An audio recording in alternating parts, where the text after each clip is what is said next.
Assalamualaikum students, hope you are fine. Today I'll discuss about cellular structure and function. Cells के basically structure क्या होता है, cell का structure कैसा होता है और सेल्स के फंक्शंस क्या हैं. ठीक है.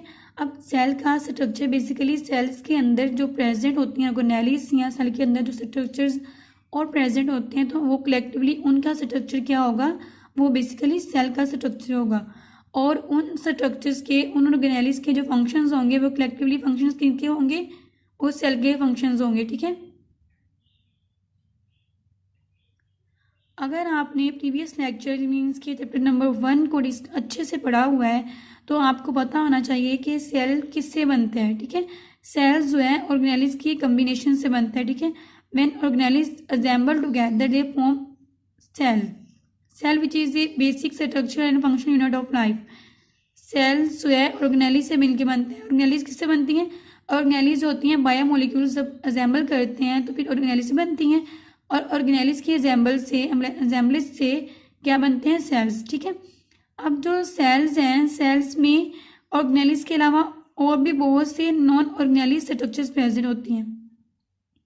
सेल्स जो है ऑर्गेनेलिस से मिलके तो बनता है लेकिन सेल्स के में और भी बहुत से नॉन ऑर्गेनेलिस स्ट्रक्चर्स भी होते हैं. तो वो कौन से हैं, उनमें फर्स्ट वन क्या आता है, cell wall, cell membrane, cytoplasm और साइटोस्केलेटन. ठीक है. ये नॉन ऑर्गेनेलिस हैं. ऑर्गेनेलिस भी सेल में प्रेजेंट होती हैं और नॉन ऑर्गेनेलिस जो पार्ट हैं वो भी प्रेजेंट होते हैं. तो इन पार्ट से मिलके भी सेल बनता है जो कि सेल के लिए बहुत इंपॉर्टेंट है. ठीक है. ऑर्गेनेलिस भी इंपॉर्टेंट है, उनसे भी सेल बनता है, उनके फंक्शंस भी इंपॉर्टेंट है. लेकिन इन ये जो चार मैंने डिस्कस किए हैं पार्ट्स, अगर ये भी ना हो तो सेल के सर्वाइवल पॉसिबल नहीं है. ठीक है. अब हम फर्स्ट वन डिस्कस करते हैं, cell wall. Cell wall not found around all living organisms. Cell wall जो है, सेल वॉल तमाम लिविंग ऑर्गेनिज्म में प्रेजेंट नहीं होती. यानी कि एनिमल्स हो गया, एनिमल लाइक प्रोटिस्ट, तो इनमें प्रेजेंट नहीं होती. ठीक है. कि सेल वॉल जो है, सेल वॉल प्लांट का कैरेक्टर है. प्लांट या प्लांट से रिजेंबल करते हुए जो और लिविंग ऑर्गेनिजम्स हैं उनका कैरेक्टर है. ठीक है. तो इसलिए जो सेल वॉल है ये एनिमल और एनिमल लाइक जो प्रोटिस्ट होंगे उनमें उनके अराउंड, उनके सेल्स के अराउंड ये प्रेजेंट नहीं होती. ठीक है. सेल वॉल जो है प्लांट्स में प्रेजेंट होती है और प्लांट्स में, प्रोकैरियोट्स में, फंजाई में और प्लांट्स के लाइक जो प्रोटिस्ट होते हैं उनमें प्रेजेंट होती हैं. ठीक है. कुछ प्रोटिस्ट जो होते हैं वो एनिमल लाइक भी होते हैं और कुछ जो होते हैं प्लांट लाइक. जो प्लांट लाइक प्रोटिस्ट होते हैं उनमें सेल वॉल प्रेजेंट होती है लेकिन जो एनिमल लाइक प्रोटिस्ट होते हैं उनमें सेल वॉल प्रेजेंट नहीं होती. अब ये जो सेल वॉल जो कि प्लांट्स में और प्लांट से रिजेंबल करते हुए जो और लिविंग ऑर्गेनिजम्स हैं उनमें प्रेजेंट होती है तो वो उन सेल्स का नॉन लिविंग पार्ट बनाती है. ठीक है. Non living and strong component. तो उनके जो सेल्स होंगे उनकी सेल ये जो सेल वॉल होगी जो कि प्लांट्स में प्रेजेंट होती है उनसे रिजेंबल अदर जो लिविंग ऑर्गेनिजम्स हैं उनमें प्रेजेंट होती हैं तो ये उनकी सेल्स का नॉन लिविंग पार्ट होता है. ठीक है. और वो स्ट्रॉन्ग कंपोनेंट होते हैं.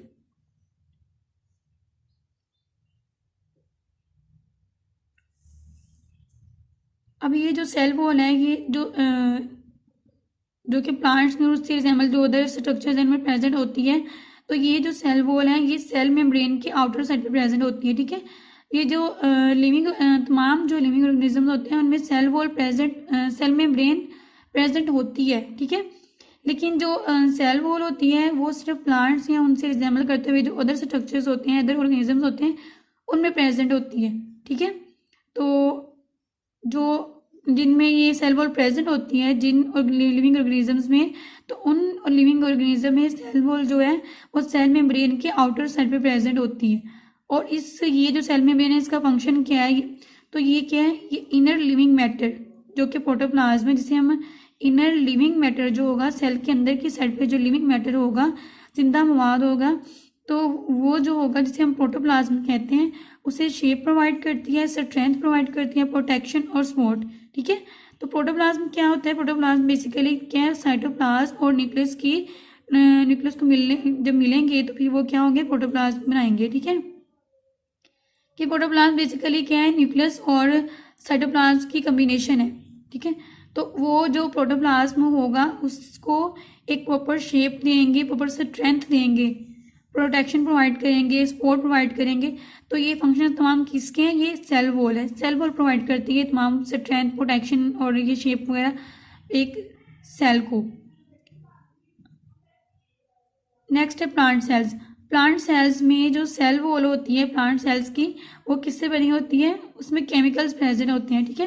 प्लांट सेल्स में जो सेल वॉल होती है उसमें केमिकल्स प्रेजेंट होते हैं। और प्लांट, अब बेसिकली मुझे देखा है कि जो सेल होते हैं, सेल की गिर्द सेल वॉल होती है और सेल मेम्ब्रेन होती है। और ये जो सेल वॉल है ये सेल प्लांट सेल्स में आउटर लेयर होती है सेल की। लेकिन जो सेल वॉल में भी आगे लेयर्स आ जाती हैं, ठीक है। अब सेल्स में सेल वॉल आउटर लेयर है और सेल वॉल में भी सेल वॉल की आउटर लेयर कौन सी होगी? जिसे हम प्राइमरी वॉल कहते हैं, ठीक है। प्लांट सेल्स में जो सेल वॉल होती है वो उसमें केमिकल्स प्रेजेंट होते हैं और जो ये सेल वॉल होती है प्लांट सेल्स की, उसकी जो आउटर लेयर होगी वो क्या होगी? उसे हम प्राइमरी वॉल कहते हैं। अब ये जो प्राइमरी वॉल होगी जो कि सेल वॉल की आउटर लेयर है, इसमें काफ़ी लार्ज क्वांटिटी में क्या कौन सा केमिकल प्रेजेंट होता है? सेलुलोज, ठीक है। सेलुलोज किस में प्रेजेंट होते हैं? प्लांट सेल्स में जो सेल वॉल होती है उनकी जो प्राइमरी वॉल होगी सेल वॉल की, जो कि सेल वॉल की आउटर लेयर है, तो उस प्राइमरी वॉल में सबसे ज़्यादा केमिकल कौन सा प्रेजेंट होगा? सेलुलोज, ठीक है। अब प्लांट सेल्स में और भी बहुत से सेल्स आ जाते हैं जिनमें जाइलम सेल्स आ जाते हैं और ये जो जाइलम सेल्स होगा ये सेकेंडरी वॉल बनाएगा, ठीक है। ये जो जाइलम सेल है ये प्राइमरी वॉल के इनर साइड पे प्रेजेंट होते हैं, ठीक है। अंदर की तरफ प्रेजेंट होते हैं प्राइमरी वॉल के और वो जो क्या है सेकेंडरी वॉल बनाएगा, ठीक है। प्राइमरी वॉल सबसे बाहरी वाली वॉल होगी, उसके बाद जो अंदर की तरफ वॉल आएगी वो सेकेंडरी वॉल होगी। और ये जो सेकेंडरी वॉल होगी ये बहुत थिक होती है, मच थिकर, ठीक है। और हमने देख लिया प्राइमरी वॉल किससे बनी होती है? सेलुलोज से। लेकिन जो सेकेंडरी वॉल है वो बनी होती है लिग्निन और जो दूसरे केमिकल्स हैं उनसे मिलकर बनती है, ठीक है। मीन्स के जो प्राइमरी वॉल में जो केमिकल प्रेजेंट होता है वो सेलुलोज होता है, लेकिन जो सेकेंडरी वॉल में केमिकल प्रेजेंट होता है जिससे मिलके वो वॉल बनी होती है, तो वो केमिकल कौन सा है? लिग्निन। और इसके अलावा दूसरे भी केमिकल्स हो सकते हैं। नेक्स्ट है एडजेसेंट सेल्स। एडजेसेंट सेल्स कहते हैं जो ऐसे सेल्स जो आपस में जुड़े हुए हैं, ठीक है। यानी कि ये देख लें ये सेल्स एक फॉर एग्जांपल सेल्स हैं, एक ये सेल है, एक ये सेल है, तो ये जब दो सेल्स आपस में मिलेंगे तो इनकी वॉल्स जो हैं वो भी आपस में कंबाइन की होती हैं, जुड़ी होती हैं एक दूसरे के साथ। तो इन दोनों सेल्स, दो सेल्स एडजेसेंट सेल्स जब आपस में मिलते हैं तो उनकी सेल्स के दरमियान में पोर्स बनते हैं, ठीक है। एडजेसेंट सेल्स जो कि आपस में जो दो सेल्स मिले हुए हैं इनकी सेल्स में के दरमियान में जो पोर्स होते हैं, ठीक है। ये वॉल्स हैं, तो एक सेल ये एक सेल ये है, तो इन दो सेल्स के ये वॉल्स हैं, तो इनके दरमियान में पोर्स प्रेजेंट होते हैं। तो उन पोर्स को हम क्या कहते हैं? प्लाज्मोडेस्माटा, ठीक है। प्लाज्मोडेस्माटा ये पोर्स जो उनकी वॉल में प्रेजेंट हो गए सेल्स की, जो कि सेल्स आपस में जुड़े हुए हैं, तो उन पोर्स को प्लाज्मोडेस्माटा कहते हैं, ठीक है। और इन पोर्स का मकसद क्या है? ये पोर्स किस लिए जुड़ी हैं, क्या काम करते हैं? तो जब ये पोर्स, ये जो आपस में इनके में पोर्स होंगे तो वो क्या करेंगे? Connected their cytoplasm. एक सेल है इसका साइटोप्लाज्म में, एक सेल इसका साइटोप्लाज्म में। हर सेल में साइटोप्लाज्म प्रेजेंट होता है, तो एक सेल के साइटोप्लाज्म का दूसरे सेल के साइटोप्लाज्म के साथ कॉन्टैक्ट में है ना, तो वो इन पोर्स के जरिए कॉन्टैक्ट में रहते हैं, ठीक है। ये मीन्स कि एक ये पोर्स बने हुए होंगे इधर, तो एक सेल का साइटोप्लाज्म दूसरे सेल के साइटोप्लाज्म के साथ कांटेक्ट करेगा, तो वो इन पोर्स के जरिए कांटेक्ट करेगा, ठीक है students. Fungi and many protist. Fungi और जो फंजाई की तरह के और प्रोटिस्ट होते हैं इनमें भी सेल वॉल प्रेजेंट होती है, ठीक है। जैसे कि मैंने पीछे भी डिस्कस किया है कि जो प्लांट्स होते हैं, प्लांट्स, फंजाई, प्रोकैरियोट्स और प्लांट्स के लाइक जो प्रोटिस्ट होते हैं, तो इन सब में क्या है? सेल वॉल प्रेजेंट होती है, ठीक है। अब फंजाई और दूसरे जो प्रोटिस्ट होते हैं इनमें भी सेल वॉल प्रेजेंट होती है, लेकिन इनकी जो सेल वॉल होती है उनमें सेलुलोज नहीं होता, ठीक है। सेलुलोज है वो सिर्फ प्लांट्स में प्रेजेंट होता है, प्लांट्स की सेल वॉल में प्रेजेंट होता है। तो जो फंजाई और दूसरे प्रोटिस्ट हैं उनमें उनकी जो सेल वॉल होगी उनमें सेलुलोज प्रेजेंट नहीं होगा। इसके अलावा उनमें क्या है? वैरायटी ऑफ केमिकल्स, उनमें वैरायटी ऑफ केमिकल्स प्रेजेंट होते हैं, मीन्स कि उनमें काफ़ी टाइप्स के सेल्स केमिकल्स प्रेजेंट होते हैं। काइटिन। अब जो फंजाई में केमिकल प्रेजेंट होगा, फंजाई की जो सेल वॉल होगी उसमें जो केमिकल प्रेजेंट होता है वो क्या होता है? काइटिन। और जो प्रोकैरियोट्स है, प्रोकैरियोट्स की सेल वॉल में क्या कौन सा केमिकल प्रेजेंट होता है? उनकी जो सेल वॉल है वो कौन से केमिकल से मिलकर बनती है? वो क्या है? पेप्टाइडोग्लाइकेन, ठीक है। अब पेप्टाइडोग्लाइकिन आगे फर्दर किससे बना होता है?